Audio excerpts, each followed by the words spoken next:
A is for Alcoholic is a program about recovery. My name is John, and I'm an alcoholic. And my name is Jerry, and I'm an alcoholic. Join us as we go through the alphabet of alcoholism, one letter at a time. The game or whatever. Mm-hmm. Like now, when I play the game, I like literally do every single fucking drug I can find. Like I just beat it off and see what happens to a point where my character is so addicted to drugs, it's like a detriment. Like he's just drunk and high. And so, and this is not today's topic. Thank you. Yeah. But I do want to have a discussion, and I think one of our listeners, Kyle, sent me a list of things. But being drunk in video games, I think, or Right. being intoxicated in video games, is an interesting subject and how it's portrayed. I didn't get old boy drunk in Red Dead very often though, because I liked him a lot. Like, I really like that character. So I was like, you're not gonna be a fucking drunk mess. Well, I just played it last night where I got wasted with my friend in the saloon. And I'm just like, what the fuck is going on here? And it was a total mess. And I didn't really see at the point. I don't think that there was any point to the mission. It was just like this. Let's show you how drunk you can get. Right. And I think it was like, trying to navigate shit while being wasted. I think it was more character building than anything else. Right.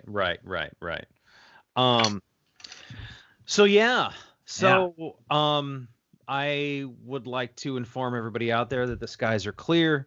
The air is fresh. The fires have abated a little bit. I mean, there's still a lot of people who have lost a whole bunch, and I can't even fathom and imagine the level of loss that's going on out there. But I'm really grateful that skies are clear here. I know that the same with you now. Yes. Those things we take for granted, dude. You know what I'm saying? This is what I was thinking about the other day. I think about it more and more often the longer I'm in this whole pandemic quarantine situation. Is like March 12th. I was just taking the bus to work and just working. We had Friday the 13th on March 13th, and that's when I was starting to worry about the pandemic. But that was like, I just took it all for granted how normal everything was. Just like when the sky looked like fucking Mars up here, and I just took it for granted that I could like see all the trees on the skyline. You know what I mean? A mile out. Now I like, and then we lived in that reality where you couldn't even see across the street. It was just so otherworldly. This year has been so otherworldly. It really has, man. Yeah. I don't know, man. It's I always try to think about like, how do I not take things for granted, right? And how it's hard to not to. Because at some point I just need to be comfortable and relaxed and live my life. And I can't, not to say that I couldn't be overcome with gratitude for every single moment of every single day, but at some point I have to get some shit done, right? Yeah, exactly. Instead of just sitting there in a Zen haze being like every single thing is a fucking wonderful, awesome product of God and the universe, which it is in its own way. But good Lord, that's like having the volume up to 11 all the time. I couldn't do that. Right. You have to kind of take it for granted. I think about like when I get really sick, then I have a fever and I'm sick. And then I think about like, man, remember when you didn't have a fever and you were doing all right and like walking wasn't like the end of the world? Or like when I get migraines and how much I take it for granted right now that I have no migraine. I feel great, and I need to like notice that. I don't need to swim in it all the time, but I need to accept it and honor it. I think that's what works best for me. Same with recovery, dude. Boom. Sure. Well, right. Yeah. Right. Today's letter is O, and I thought that we would I want to talk about a few things. Yeah, let's do that. I feel like O should be for open discussion. I also wanted to talk about October sobriety. Yeah. Or sober October. Open-faced sandwiches. Open-faced sandwiches. Yeah, is that What's a your sandwich? favorite? Is it? Oh man, I had a meatloaf open-faced sandwich that was delicious, but is it a sandwich? Because it was just meatloaf on 2 pieces of bread with gravy and mashed potatoes, and I'm like, isn't it just gravy and mashed potatoes and meatloaf on top of bread? So to answer that question, that's a Walter question. If you want to, you can go over to the Gluten is Not Your Problem podcast, and I believe the episode is called "Is a Hot Dog a Sandwich?" Oh, and you're right. He breaks it the fuck down, and I think at one point we talk about whether or not cereal is soup. And he breaks it the fuck down like nobody's business. And he makes some very good points. So head over to Gluten is Not Your Problem. That really is just right. Yeah. that's the message here. So I wanted to share a little story with Please you, do. Jerry, because I didn't talk to you about this, but I drove out. A couple of listeners reached out to me on Facebook, on social media, and they asked me at one point would I come and speak at a meeting. Oh. Now, again, I'm not going to talk about the meeting because, here, say here, leave it here, here, whatever, right? Yeah. What happens here stays here. Here. Right, here. So, but I do want to talk about some of my thoughts. So they reached out and I was a little trepidatious just because groups of people, groups of strangers, Right. social distancing, being in a different building, but it's like I walk into the fucking store and whatever, and it's, okay, time versus viral load. And like, these are all the thoughts that I have whenever I have to go do something. And it's like I would love to. And I was like, yes, I'd love to right now. And, but these are my concerns. Like, I want to wear a fucking mask, and who's not wearing a mask. And in the area that I went, masks were optional. And it's like, oh, Jesus, like, what the fuck? And I was like, okay, so I'm compelled to do this. It's 90 minutes away that I have to drive there one way and do this. You got to think about it the whole time on that 90-minute ride. So, and that's part of it, man. Like, I'll be honest with you. Like, those were some of my thoughts were like, oh God. But I don't want to get into a point. It's a fucking fine line because I don't want to get into a point where I'm like looking at every single person as potential exposure and death. But that's kind of like what flashes through my mind. And I'm like, that's not healthy, but we're trying to be cautious.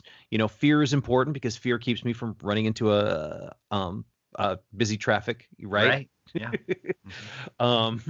So it keeps me on the trail when I'm out hiking. So the mountain lions are not interested in me. Right. But, so I get there and, I meet the guy outside.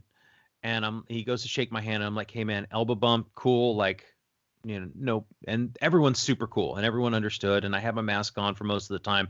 At one point when I was speaking, like I took it off because like I don't know. I don't know if it was the right thing or the wrong thing. But at one point, like it's like I can't fully speak through this. And it's right. I don't know. Am I the one fucking up? Am I the one spreading fucking disease everywhere? Like I have no idea. And to say, am I being selfish? Like, so all these things, but it was awesome.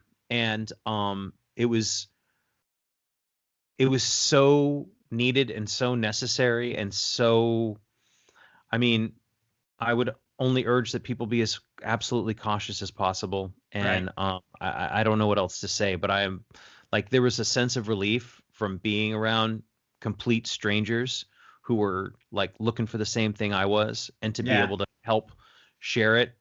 And so, but one thing, and just, it was beautiful and it was awesome. And, it was in some, just what you would imagine. It was the corner shop at some strip mall behind some other building. And you're like rolling up and there's, dudes in the parking lot vaping. And, it was super nice. And the woman who was running the meeting, she got me a coffee, which it was far too late for coffee. I thanked her very much. But I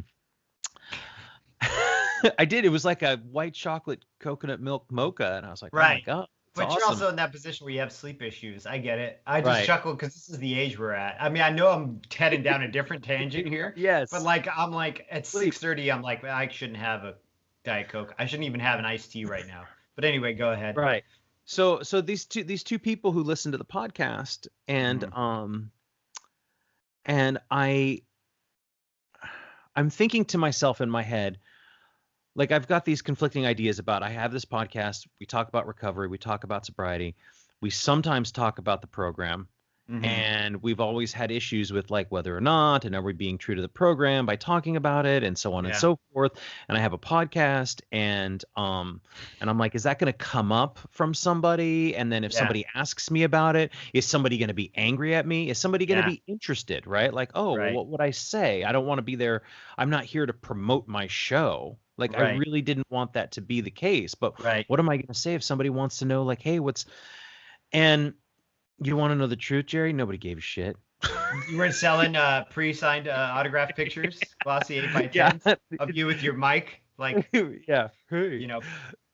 gave a shit, and it was all recovery. Of course, nobody gave a shit. Yeah, people were there and they were grateful for the share and like they were stoked. But like, and I didn't bring it up in my share, but like it was all in my little head, my little ego. Yeah, Was of like, course. we've got this podcast. Well, and I think about it too. It's like, when same thing when I did my share via Zoom, and when I told my story, and one of the members of the meeting there was like, yeah, I listen to your podcast all the time, and same thing. I thought about, damn, like, because in the beginning I thought about it a lot. Like, are we breaking 11th tradition here? Are we not? Are we doing a disservice to this program that's helped us so much? And more, I'm like, I don't think we are, because we have a lot of, you already know our caveats. We have a lot of like disclaimers where we're like, dude, you or person, you got to do what you got to do. This is what we do, and this is part of our life and our recovery, and we're not I don't even think I speak for recovery in of itself. You know what I mean? I just speak for Jerry, and you speak for John. I'm glad it's afforded the opportunity to be able to talk to a group of people, though, and get something from them, and they get something from you. We never really had that opportunity before in our lives, while drinking. No, I guess. not at all. I mean, maybe you could do some bar like seminars. You could be like, here's how much vermouth you put in a fucking long tall Sally or whatever. But I mean, there were a few times where I felt there was some commiseration between bartenders and stuff like that. There were a couple times, but they always ended up. We were at the fucking Azteca Cantina getting drunk on pineapple flavored Patron. Oh God, it was terrible. They had like the chill machines like they do for the Jägermeister.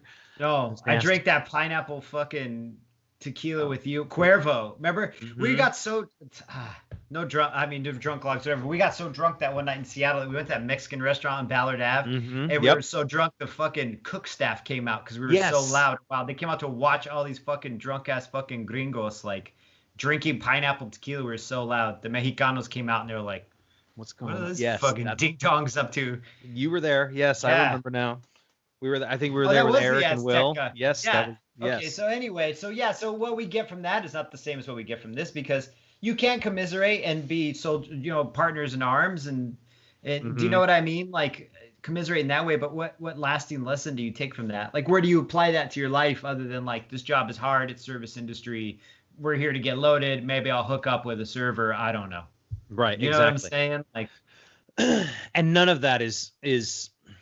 There's no lasting value, right? Other than a shitty, terrible story that, is kind of funny because it was just so absurd. Yeah.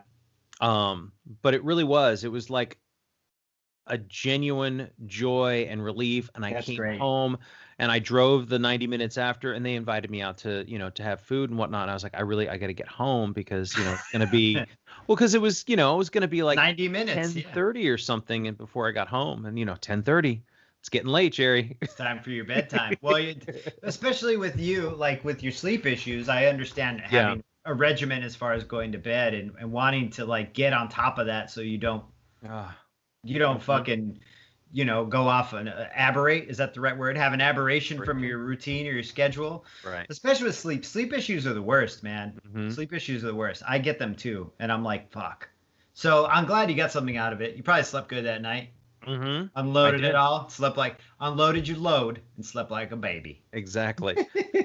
But yeah, man, and everyone's going to do what everyone's going to do, and everyone's dealing with this pandemic differently, and there's no I'm not judgmental in the slightest at people who do or do not and what they do, and I mean, I have my own feelings about things, and I try to be as safe as possible, and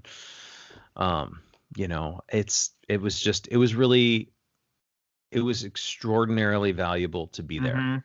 So. Isn't that a trip, right? Because when I first got into the program, when I first started doing sobriety and recovery, I would always hear the guy and my dad too. The guys and my dad always say, well, helping people, that's the best part of it.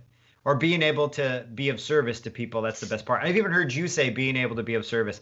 And it makes more sense now than it did like in the beginning. In the beginning, I was like, the fuck do I want to be of service? I'm trying to be of service to me and make me better, not realizing that like, now, as I get older and people write me about the podcast, or I talk to people who have gotten sober because they saw me get sober and they used to party with me and now they're not drinking anymore and they're doing really well. And that like keeps me going. That like roots me on now, and it's really weird. It's really hard to explain why it does that, but I think it just actions, like, look, I think I'm on the right track. I'm trying to better myself and make things easier for me and everybody around me. And these other people are watching me going, oh shit, I should do that too. Like being an example is weird. Being a good example is really weird to me, dude. Well, there's positive reinforcement in it, one. Absolutely. So there's definitely some egotistical. Yeah, oh yeah, because in a way it can be, well, it's just like the argument about altruism, right? Are you doing nice things for other people, for them, or for yourself? And is it truly a nice thing to do? You know what I mean? Is it selfless to do if it benefits you? But that's like that weird philosophical debate, that I think that's just more navel gazing. You're just kind of picking the lint out of the fucking shirt for no reason. But it makes more sense now. And you telling telling me this now, it's like I see it. I relate. I absolutely can relate. Like, yeah, being able to get up and say what happened to me and how I felt, and then having other people say, yeah, I understand that. That shit keeps me sober, man. I used to think that was some corny shit that people would say to me because they wanted me to buy their AA Amway or whatever, And now I'm like, oh man, these old creepy dudes were right.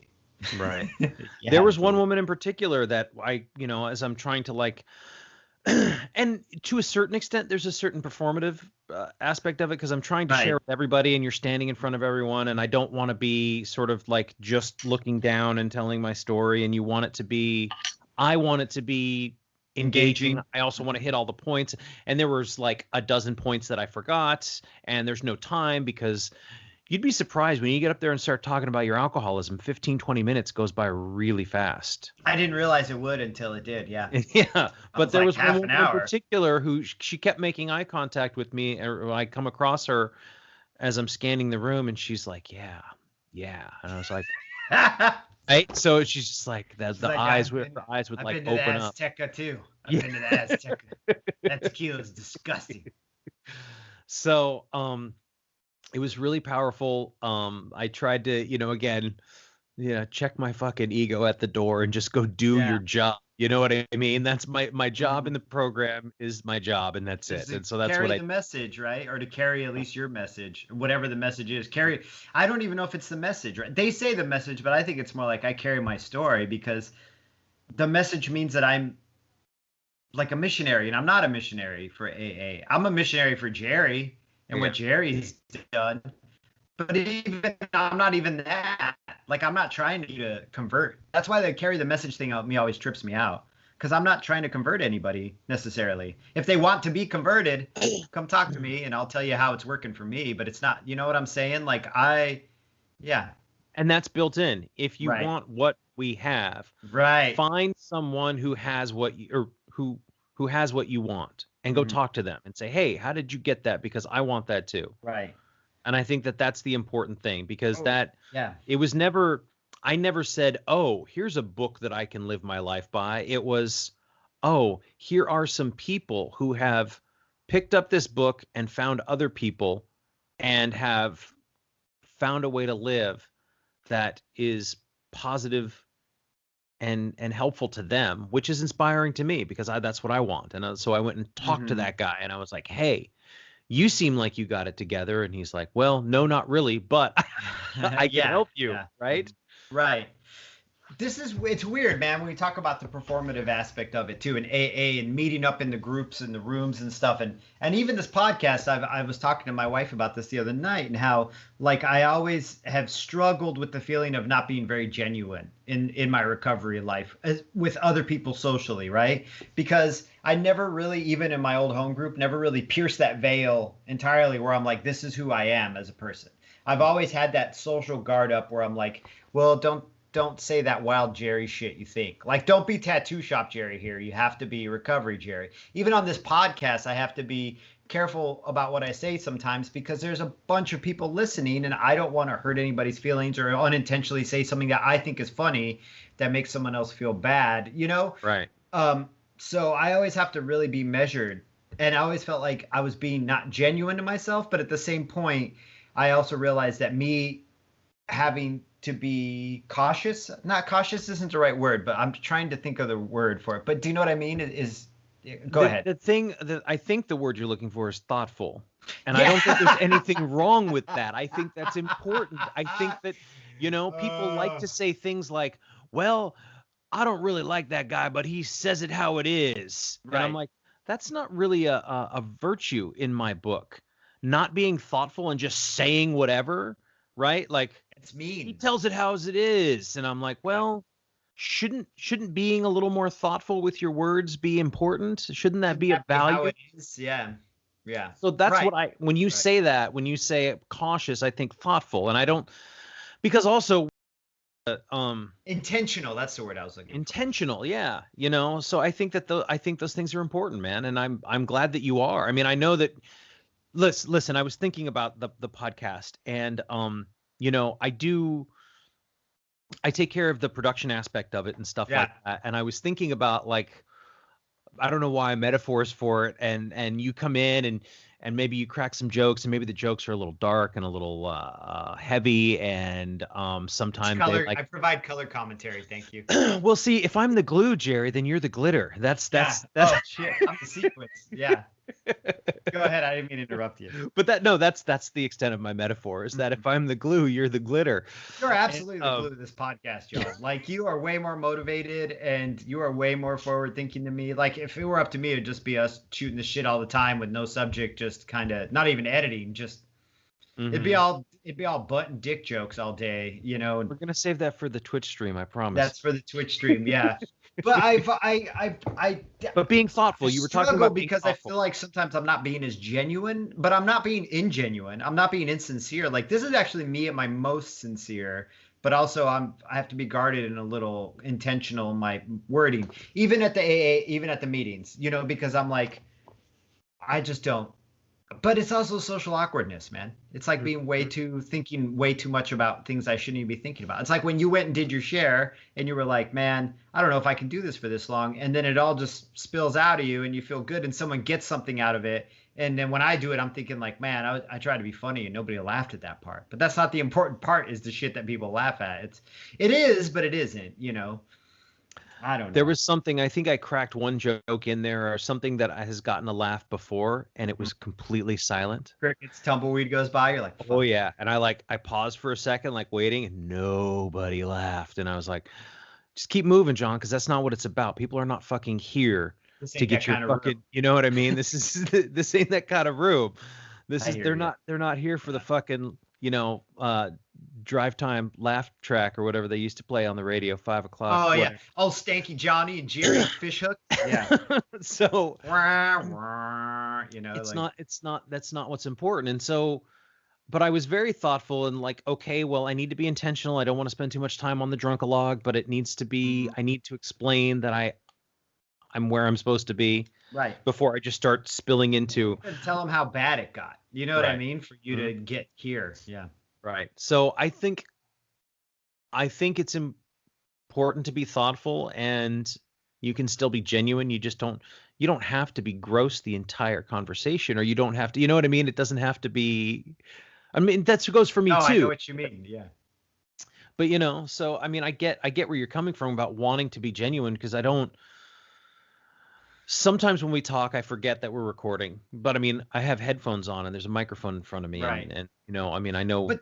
But that's a good thing, though. That means we're conversational in our tone, and we're not being ingenuine. We're being our true selves. If you forget we're recording, that means I think at least the conversational tone of what we're doing is correct, Right. I guess, I don't know. I tend to go on rants a lot in my private life. Like, I rant. Like, I do a lot of things that is fueled by, like, righteous indignation.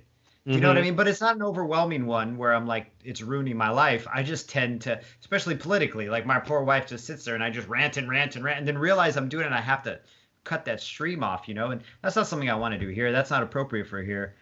But I guess, but that's not the entire thing. It's just me as a person sometimes, and this is also like the way you were thinking about, overthink about things. I overthink about that. I'm like, am I being genuine? Am I being real? Am I being Jerry, or am I being like podcast Jerry, or am I being AA Jerry, or because tattoo shop Jerry is different, But is that the true you? I don't really like Tattoo Shop Jerry very much, though. And it's not the true me. It's the Jerry. That's like the coat of armor I have to put on to be in a toxic room, you know? Mm-hmm. Yeah. Yeah. So podcast aside, just being genuine, I mean, they're very being available to talk to people, you know, and being able to, you know, whether you sponsor or if it's just even just a casual conversation, like I think it's too easy to not listen. I think it's really easy for me to kind of go, okay, I know what I'm going to say next, or I know what needs to be said, or, and I think I said this before, even the last couple of weeks, that the best conversations I have are when I'm actually focusing on listening rather than guiding the conversation. And they come out much better. You know, I've done a few of these interviews with people, and sometimes I find myself going, okay, I got to get back on track, or I got to ask a question or something like that. And, you know, most of the time I don't really have to if the conversation is casual. And so the people can genuinely share what's up with them as far as their sobriety and their recovery. Yeah. Dude, your brother, by the way, I watched that video. He looks just like you, dude. I know. I don't know whose genes it is, your dad or your mom, but somebody in your family has some strong genetics because you guys look so much alike now. Last time I saw your brother, he was like this skinny guy with a ponytail. I think his little boys were like babies. Even before that, and I was thinking about when he was a teenager and came to visit us. Yeah. And we lived that, and we like fucked with him the whole time when you and I lived together in our 20s. But like seeing him now, and he's like this. How old is he now? In his 40s, early 40s, late 30s? He's 40. Yeah. Just your guys' genetics, man. You're so similar. Your faces are so similar. I think it's because I lost a lot of weight too. Yeah, maybe that's what it is. That's a huge part of it because I was so big.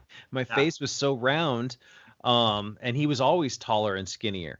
And just to bring that up, in case anybody wants to, you know, make me happy, you can subscribe to our YouTube channel and see my brother too. Yo, if you're listening to subscribe so you can see what we look like. I actually comb my hair and change my shirts to be on this. Yeah. Like I showered. I put on shoes, man. I got shoes on. I don't wear shoes in the house. So I wanted to also ask you, it's October, it's Sober October, and I know that we did one a while back, like last year, the year before, about Sober October, and the general feeling was this sense of disdain for the idea and the notion, which I don't know if that's changed a little bit or softened, but I mean, originally, so my original feelings, and I think we both shared them, was like, oh, you just get to visit, and I'm a prisoner here, right? You're just going to have some fun and not drink for a month, whereas I got to fucking deal with it every single day. Every waking moment. But it's not really a prison anymore. I don't think. I don't think so either. I think it's more liberating than anything else. Now I look at people and I'm like, oh, you're not in a prison. So for a month, you get to be off the leash and get to walk around and see what life is really like. And then you get to click that leash back on again at the end of the month. Like, I feel sorry for people now at this point. It's weird to feel proud of people and be like, you're making the right decision and this might lead to something positive. But now I don't even feel irritated at them. I feel kind of sad. Like, but I still roll my eyes. But I feel kind of sad for them because I'm like, wow. You're really getting to see past the veil, and you're just not really. You're just gonna let it go. You're just gonna let it go, man. It's like your fingertips just barely touch it, and then you got to go right back under again. And I don't know. Go ahead. Oh, I was just gonna say, you know, we're kind of generalizing here, and it is specific person to person, right? You know, so not everybody has a drinking problem. Right. Some people are just like, I want to lose fucking 10 pounds or 5 pounds or whatever. Right. But there seems to be the excitement over Sober October is this. I just see people who I have seen in the past who are heavily drink. You know, the most famous one right now, and I don't know if they're doing it, but is like the Joe Rogan, Bert Kreischer, Tom Segura. Right. Are they doing that again? Ari Shafar. I don't know. They do it every year. But what I see is do the sober October, and I don't know any of those guys. No. But I do see some of them. I see Bert Kreischer, often very drunk and very red-faced, I very stopped sweaty. listening to Joe Rogan when I got sober. Like I just didn't want to listen to him anymore. I really did. Like around the time I started getting sober, less and less it seemed interesting to me. He has interesting guests sometimes, but Kreischer's. I feel bad for Kreischer. He's got 2 little girls. They're probably like my daughter's age now, but he's just like, maybe he's doing great. I don't know. He just looks like he's just fucking loaded all the time, and that like he's like almost our age, and that's his whole gig is that he gets fucked up, and I'm like, man, you're really missing out on some shit. I mean, you're doing some cool shit too, though. You're getting to see the world, but you're fucked up the whole time. So, and so that's like just that's our over in a perception. different hotel room. Right? Right? Yeah. So that's the perception. So again, Jerry and I have no idea what these people's lives are like. Right. But it's like y'all don't know what my life is like. But the perception is these are people who drink heavily, use heavily, and so this 1 month out of the year they do this thing together. And I think that's great to come together and have support and have accountability and to get a perspective. Yeah, but sounds familiar. When nothing is done with that perspective afterwards, and you go back to drinking as normal, it does feel a little like disappointing. Well, if you can't moderate, right? If you have the quote unquote problem, you can't moderate. You got the gene, the bug. It's hard. Do you know what I mean? Because then you just go right back to not being able to moderate again. But if you're like a normal drinker and you're like, you know what, I'm not going to drink for the month of October. Great. Because it's good for my health. And then you go back to having 1 glass of beer like every 3 days. Well, cool. But, if you're over there like Kreischer just sweating it out and going from anxiety to drunk to anxiety to drunk to hangover, like what a fucking mess. But once again, I can't really talk about a person I don't know. It's only the way that maybe that's comedy and podcast Kreischer. And that's the only guy I see. And I don't see this man at his house with his family doing shit with his wife and kids. But I guess the point is the sober October thing is I met it with more disdain in the past. And now I meet it with more like, I feel bad for you. If you feel like it's that bad that you need to take that month off, like that's your respite from being out in the war. You don't have to even be in the war in the first place, Yeah. You don't have to come back from the front and be like, whoa, it's fucking crazy out there. I shit my pants. And now for this whole month, I'm not going to shit my pants. I'm like, why don't you just don't go back out? Nobody's making you go back out there. Yeah. So it's always, I feel the same way. It's always just a little like skeptical, like, that's great. Good for you. I mean, because I've done it too, where I was like, I just need a month to clear my head. I think it happened in like April of 2012. Oh wow! So you were in Sonoma at that point? Yeah. I was in Napa or Sonoma, and I just so what had happened was I met with some people at work. We all, for $20 a piece, we rented a party bus. Oh jeez. One of these like luxury liners. Idea. Yeah. And we went to a brewery. So we got an appointment at a brewery as like a restaurant group. And so we went to this brewery and they had us up in this cool, loft lodge kind of place. And we're drinking beer. And there was like music and we're getting hammered and we're getting more hammered. And this is just beer, but it's like that high proof, and most people haven't eaten, so everyone's kind of drunk and we're out home, so who cares, whatever, right? And we go back to the restaurant like minutes before it's supposed to close, and we're ordering French fries and all the shit, and we're acting like total assholes at the place where we work. And at this point, I think I'm the bar manager of this place, so that's terrible too, right? Because you're at work and you're shitting where you're eating now. And I had to work the next day. So that would have been a Tuesday, because I think Wednesdays were my morning shift back then. And so I showed up at 10 o'clock in the morning. After we'd gotten there, I thought, oh, well, I've eaten some French fries, so I'm good to drive home. Those magical French fries, dude. It's like a magical pizza. Right. So I get home, I wake up and I feel like hell. So I've been drinking beer all fucking day. Yeah. And I get to work, and my boss, who's also my friend, who, I've known at this point for like 7 years, and he's the general manager of the place. And he pulls me aside, and he basically says, this behavior is unacceptable. I don't know if you have a problem or not. I'm not interested if you have a problem. You should seek to fix it, rectify it, get some help. Right. I'm not here to write you up. It was when we sat there and we talked for like 40 minutes or something like that. That's the worst, dude. And I was so ashamed. I went home and I'm pretty sure, I don't know if I drank right after, but I think that I was like, okay, I need to just quit for a while and figure this out. And I did for a month. Dude. But it was just that talk of like, not only my boss, but my good friends, and disappointed and really needs more from me. And you're not going to lose your job, but this certainly can't continue. That's the fucking worst, dude. I'm crawling in it because I'm very familiar. I've had that one too. So you took a month off after that then? I took a month off. I don't know that I learned anything other than punched right back in 30 days later, right? 100%. I thought, okay, I did my 30 days. I got it handled. We've put that in the past. We've moved past that. That's no big deal anymore. Problem solved. Problem just solved. It off your hand. Problems. I am no longer a ripping alcoholic. Problem solved.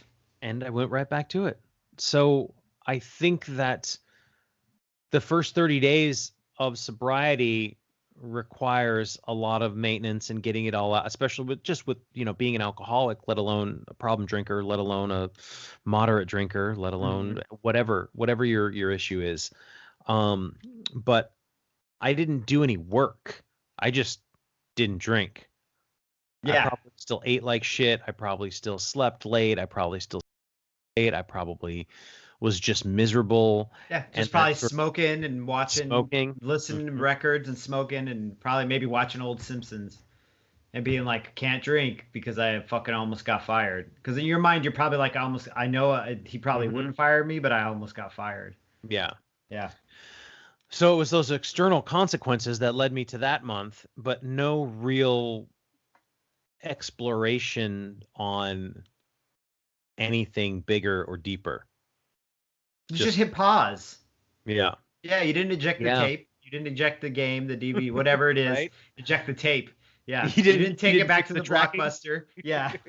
But you just hit pause on the thing, and then you just restart it back up again. It's like there's no stop. So philosophically, are these big long periods that we're taking of abstinence just a longer period of pause, right? Wouldn't that be within the philosophy of the program and the philosophy of alcoholism, that you and I have been just pausing, but learning how to not restart it? Yeah, if there is zero spiritual growth, if you got sober in 2014, if you didn't make any other changes and you just stayed there, I mean, eventually you would get miserable. I talked to there's one of the conversations with the guy by the name of Ian McDonald.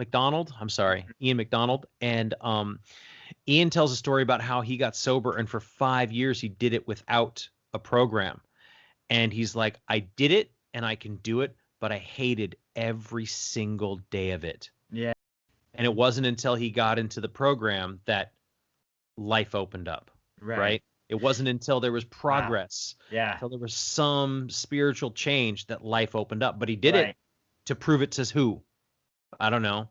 Himself? Somebody else? That's such a trip, dude, because I think when you say that, I think about how there are times even now where I fucking hate my life. There are absolutely times right now where I hate my life, where I'm just like, I despise being alive. I despise my life in this moment. But those times pass, and they're very short. It's not like a week. It's usually like 30 seconds. Do you know what I mean? Or a minute, where I have low blood sugar, where I'm going through mad hardcore halting. I'm just halting it. I'm a halter top, you know? And I just can't imagine that feeling every fucking day because I'm not drinking.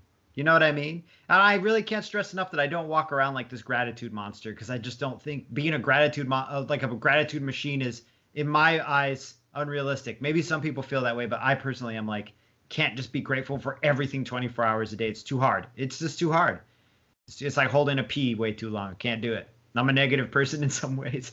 So I cannot imagine though that feeling of like I hate being alive for 5 years straight, like every day, feeling that way because I can't drink, not feeling that way because I'm broke or I have a headache or do you know what I'm saying? Like things aren't going the way I want them. I need them to be going. Because a lot of that's rooted in my selfishness too. But to me that just twists my head. It just makes my heart hurt for that person. I mean, obviously they're doing better now, but I imagine, right? Yeah. But there's been some spiritual growth in your life that has allowed you. Right. I'm killing it. Right. That has allowed you to feel good in those moments. And I have those same exact moments where I'm like, man, I don't want to fucking wake up in this bed, man. I don't want to fucking go to this job, man. I don't want to fucking, I don't want to deal with this. Like, why am I not better? Or why am I not this? Or why am I not that? And they pass. And right. I think they pass because maybe, a little bit of gratitude will come in and say, okay. Right. Okay. I just want to, because I do feel grateful for things. I'm just saying I can't overwhelm myself with it because it's just not within my emotional makeup yet. How about that? That's my caveat. Not yet. Maybe one day I'll be able to overwhelm everyone around me with the rainbow of gratitude. But at this moment in my life, I'm just not that person. But that being said, I agree with you. That a little bit, some gratitude helps. Absolutely. Absolutely helps. Yeah. Yeah. And to answer your question, is this just are we just in the midst of waiting for is this a long dry drunk in the midst of the next relapse? Oh, no, that's not what I'm asking, but we can phrase it that way. I know, because I'm over here asking the hard questions because we have no topic, so I'm just going wild. That's fine. That's great. Yeah. I think that, I made the decision in my life that the only zero tolerance I can have is alcohol. Right? So other things can change, other things can move. Right. I'm not really interested in substances in general. I can't imagine a future where my views on ayahuasca are going to change. Like I'm not, you know what I mean? Like I'm not interested in that kind of stuff. Or although Bill Wilson dropped LSD. I guess. Yeah, hanging out with Carl Jung. Yeah, talking to Carl Jung and eating fucking acid. I don't know if he was eating a lot. Right. But any historians, let us know. Yes. But does anyone ever actually answer our questions when I say, "Hey, anybody know this?" Well, that's not true. Some people do. No, I get some traction from our patrons on Patreon, and that's my favorite place to interact with people. And if I can plug that really quickly, patreon.com/AIFA. But so I do get questions answered. I do get some insight and some feedback from people. Yeah. So, what was your question? But anyway, we were talking about talking about the pause button, right? No, well, we were talking about we kind of diverged into this or whatever, but maybe the pause is the wrong metaphor for it, because I feel like maybe it's a hard pause is what we're doing, right? But part of me also says I can't guarantee you I won't relapse. I can't. I cannot ride my laurels and be like, I'm done and I'm never drinking again, because that's a good way to fuck yourself over. You know what I mean? To make absolute statements, because life is there's only really one absolute in life, and that life ends eventually, right? So for me, I was like, well, maybe that's my stop button. Maybe that's when I know I'm fully stopped and recovered, is that I go drinking. I do not have a drink until I die, and that's the stop. Do you know what I mean? So to me, it was always like on a weird pause. But maybe the hard pause is you like stop it, take the tape out, and put the tape under your bed, and then one day you're like, I wonder what's on this old tape, and you put it back in and get it started back up again. I don't know if the right metaphor for it, but I've always felt like with me in my recovery, I cannot look anyone in the eye and say I'm done 100%. And that's not because I have doubts in myself. I just don't trust the universe. You know what I'm saying? Like I don't trust things around me sometimes. So I'm like, I don't know. It's like putting your hand on the Bible and being like, I swear I'm never going to do it again. I think maybe when I hear you say that, I hear it a lot. We all say it. Well, I don't know. I've just got to get through today. Right. So there's a couple of things I think too, living in the moment and living in today and living in the now, right, sort of reduces the stress of the rest of our lives. Yeah, dude. Right. Hell yeah. I Yeah. think too, in my active alcoholism, the only thing that was rigid, constant, and always present was drinking. Yeah. Yeah. So, so in sobriety, I have found more flexibility. I have found more freedom in the structure of the steps of the program, Mm-hmm. that now I don't need to think about whether or not there's no question about what the next right thing is, because it's been Right. laid out for me, and not Yeah. just by a book, but by my own interpretation of the book, by my own Right. interpretation of how I'm going to live my life. I go, well, Right. I just don't do that anymore. Yeah, see, that's a way better way of putting it. I just don't do that anymore because we hear the relapse stories. I talk to people Hmm. personally in my life who are like, yeah, I have very close to someone who has had multiple decades who have relapsed. I've heard that story a few times during quarantine, actually. Hmm. Seems like people are really fucking tearing it up right now, you know? And I Hmm. get it. This is a really stressful, fucked up, hard time politically, physically, emotionally, financially. It's all every box you can tick, you can tick. It's all Hmm. hard. But that being said, like, oh, I lost my point because I was thinking about how awful it is. I'm just kidding. It's not that. It's pretty bad, but it's not that bad.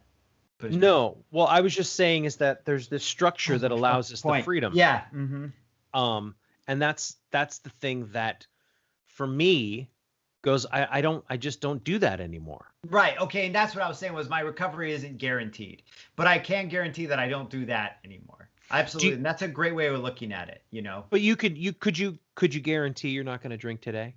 Yeah, absolutely. And that's what it is. Right? It's a one day at a time, but I can't guarantee I'm not going to drink tomorrow. That's the rhetoric I hear in the rooms all the time. Now I can tell you, I can look you over the eyes in this podcast and be like, I know I'm not going to drink tomorrow because I don't have any plans on drinking tomorrow. But the life serves you that big steaming plate of reality, like my dad says, and you got to Hmm. learn how to deal with it, right? So in my mind, I know like there's nothing that would make me want to drink right now that I can think of. Even the awful things that I've told myself in my head, the awful, dark, horrible things I've told myself that would happen that would allow me, give me permission.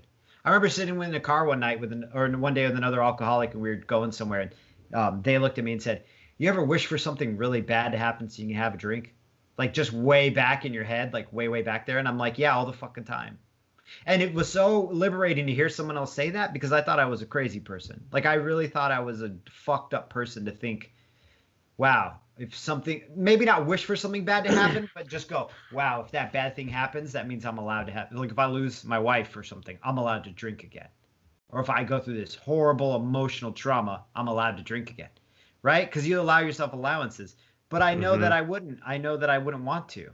I don't want to. That's No. the thing. Well, because there's like you fucking say because you have your Johnny phrases you say, and you're like, there's nothing that a drink couldn't not make worse or whatever it is. Uh-huh. There's nothing a There's drink could make better. there's no problem You so know. bad that alcohol can't make worse.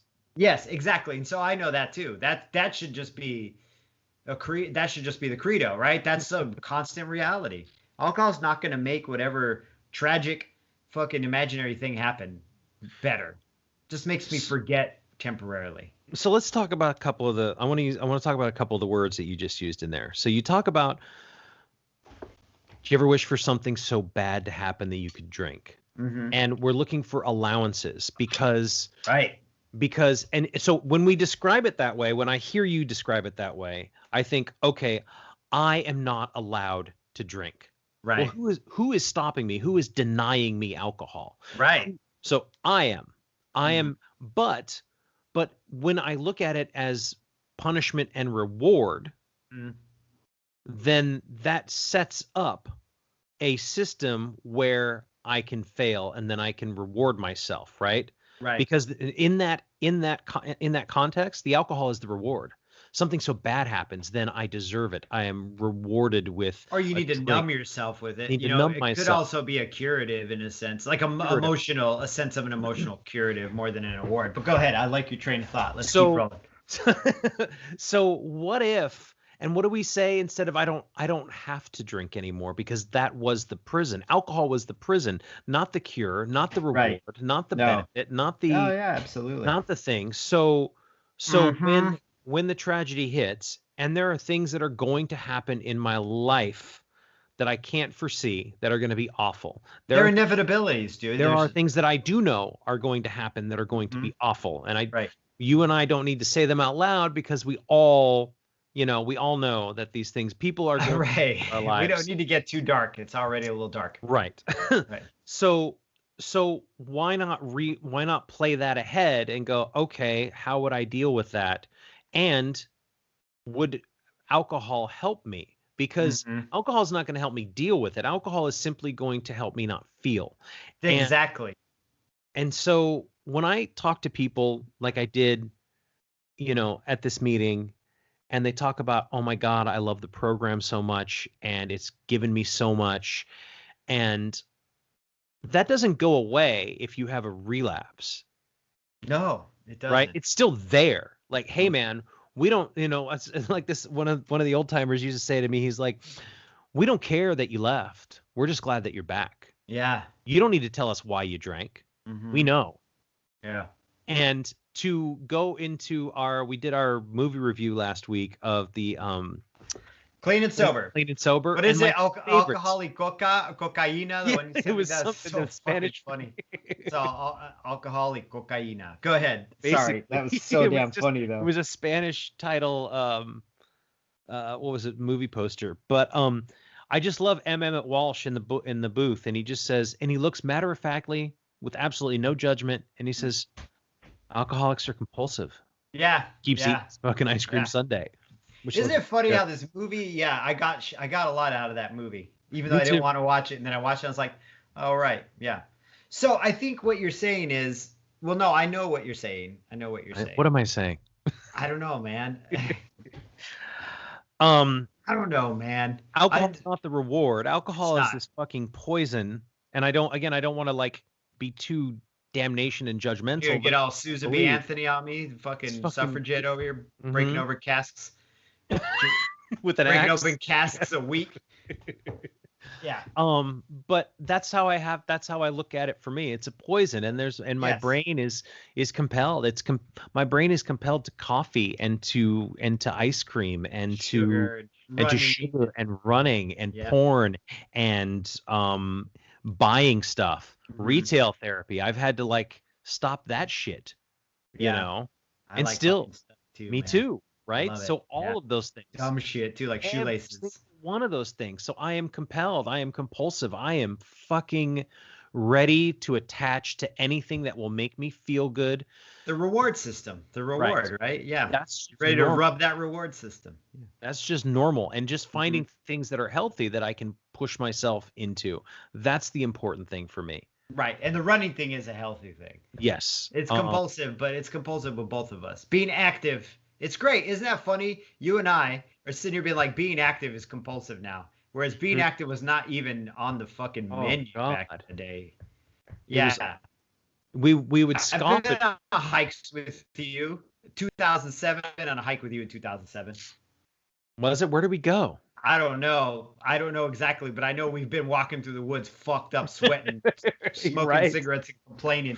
You're like, really? We got to walk 1.5 miles to this swimming hole or down to this beach or whatever? Right. Yeah. Nah, fuck that. And now we'll go around the park and do like 7 miles. There's this 10-mile hike that I'm really excited to go do once they open the park again. No, I mean, I'm stoked for you. There's I'm getting excited about going back to Arizona because there's a river track there that's like 5 miles or whatever, and it runs along the river. But I'm like really looking forward to getting up early before the sun comes up and like doing it in the dark and watching the sun come up while I do it. You know, you gotta be careful because there's snakes on the track probably, so I'll have to like swing a stick. I wonder if I should purchase a camera. What I mean to have water? I don't know though. I've got a little one here. I'm like excited to do these desert runs though. I'm genuinely looking forward to that. Usually I'm like, I gotta run the same track because I usually run my same 2 tracks, you know, but. But anyway, these are, I don't know, man. I think we can manage it. Even if the bad shit happens, I honestly have faith in myself that I can manage it. And so if I were asked that same question today, I'd be like, yeah, I think the lizard part of my brain, the little alcoholic that lives in the back of my school bus or whatever, wants that. But I think I can manage it. Like, you know. Can you draw that? Can you draw a lizard in the back of a school bus? Being like, hey, hey. I don't know why. I just love that. Go get a fucking pint of Rumplemints. Just hanging out the yeah, with a pint of Rumplemints, just like a drink, little lizard just arm. hold your nose and drink the entire pint of Rumplemints on your bike. Come when you be in a car, be on your bike behind the liquor store. No one will know. No one will know. Buy a pack of cigarettes, they won't smell it. They always smell it. They always smell it, dude. Everybody. That's why I never understood. You've been drinking vodka, like vodka has no smell. Fuck that, vodka smells. It makes your gut smell like a wine cellar. Like that's such a bad trope on TV. Yeah. So do you think I don't know how you feel about this when you're going to be moving and coming down here. I don't know if you're going to have time or if we can make time. I don't know if I'll be able to because I've got like family members flying up to help us move. We'll see. Well, because I was just thinking about that the other day too, and I know that I've got either my mom and dad flying up or my brother or somebody flying up to help us move. So Megan wants to do the push in like 2 days, 3 days. Yeah. So Okay. we'll see. Well, whatever. Either way, then we'll have to figure out something else. I might have to get over my fear of flying and actually fly to fucking Napa and come hang out with you. Or that's my big step. Fly down to Arizona. I'll fly down to Arizona. Run the Rito track, the Rito River. I'll do that. Well, I would love to go out into I love the desert. I mean, I really do. I can't. We talked to Coda. I can't. It can be very oppressive. No, it's absolutely. Fly up in like November, and we'll fucking.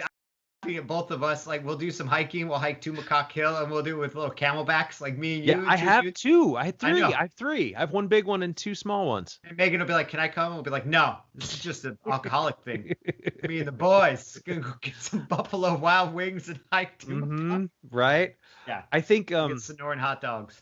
I think, well, I'd love to take you to the parks around here too. I want to do that because I watch your videos. I do watch your videos, by the way, yeah. And it's beautiful, man. It's like golden waves out there. Like every hill is like this golden rolling wave. But yeah.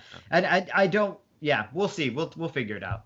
That's not the important part. But I mean, this is.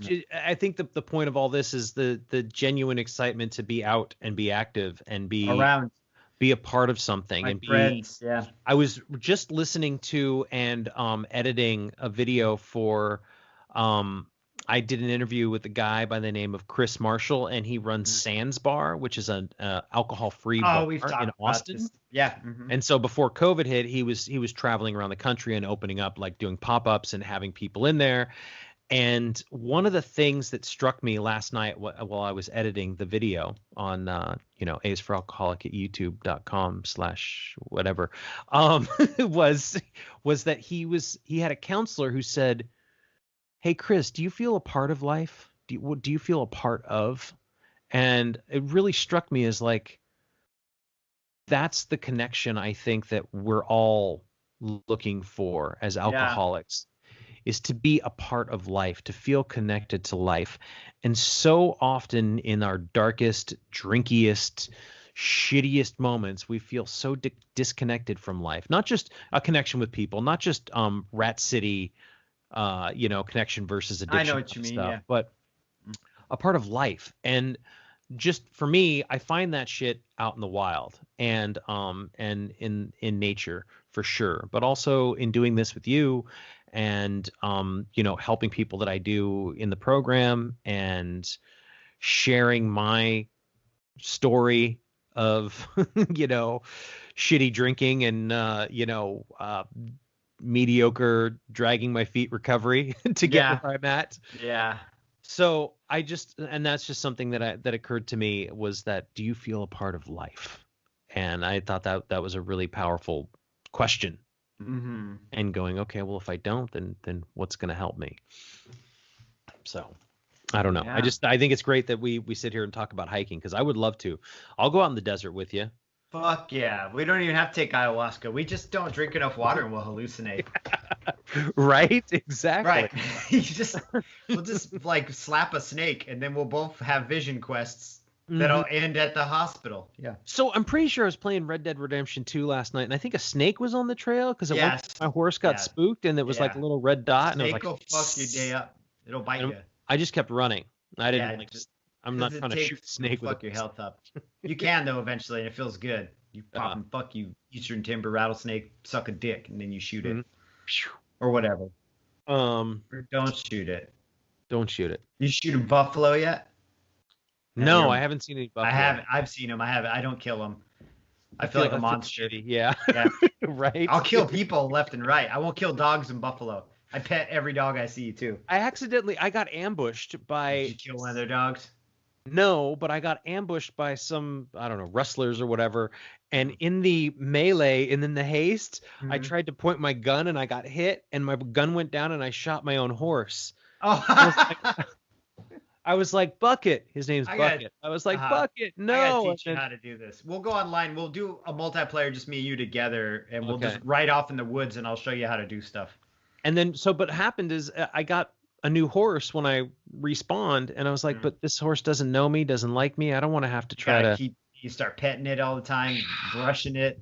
Shouldn't have killed Bucket. Maintenance. That horse is like my recovery, right? Yes, dude. Yeah, that game is like your recovery because you got to maintain everything. You got to, like I said, clean your gun, stay fed, get haircuts. If you want people to be nice to you. Right. Yeah. And maintenance isn't the bad thing, right? Maintenance is the good thing. Maintenance is what keeps us, we talk about doing the dishes. We talk about the structure is what allows us to not have to think about those things so that we can be free. Right. To be free, to have, so. Working on your freedom, one link at a time, man. Yeah. Are there any other parting words before we head off into the sunset? No, head off onto the trail. I got to go paint a house in an hour here, so. You're painting an actual house? Are you Yeah, my wife and I have been doing a house painting job. Okay. For a client of hers. Right on. So that's my day. That's your day. Well, enjoy that. Feel good. Yeah. And I don't know what I'm going to do. Text Walter, tell him happy birthday. Oh, yeah.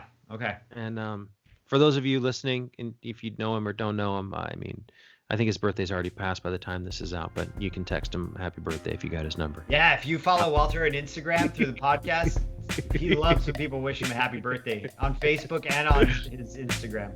Right. So, all right. All right, Jerry. Thanks. All right, man. I'll talk to you later. Yeah, I'll talk to you later. All right, bye.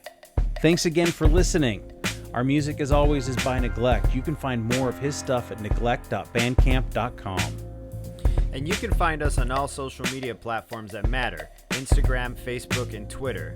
And you can reach us at aisforalcoholic@gmail.com. Talk to you later. Yeah.